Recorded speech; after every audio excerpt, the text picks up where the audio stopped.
This presentation covers recombinant DNA technology.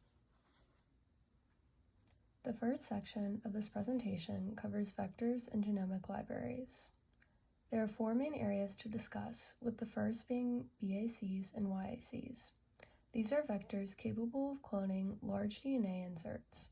BACs are larger, and YACs are more complex, holding chromosomes, telomeres, centromeres, and origins of replication.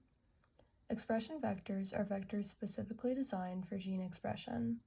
Genomic libraries come from genomic DNA and are used for cloning large eukaryotic fragments. cDNA, or complementary DNA libraries, are valuable for identifying and studying genes expressed in certain cells or under specific conditions.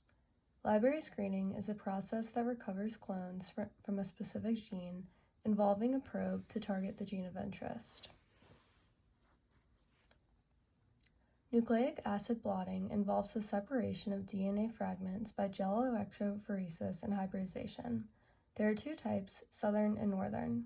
Southern blotting identifies which clones in a library contain a specific DNA sequence and their size.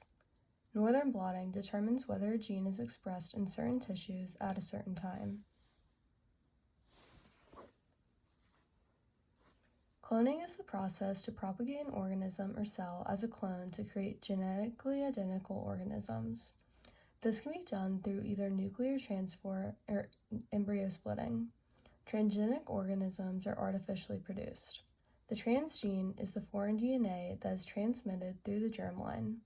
Foreign DNA can be introduced by either mechanical or biological means.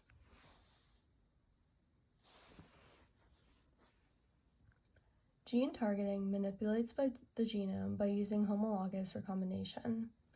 Conditional knockouts allow for gene disruption, specifically in the tissue of interest. Gene targeting is very time-consuming and expensive and has limited efficiency. Transgenic plants are created through a process that involves constructing a recombinant tDNA plasmid, introducing it and a helper into plants, selecting transgenic plant cells based on resistance, and growing them into whole parts. An example of these are genetically modified organisms, or GMOs.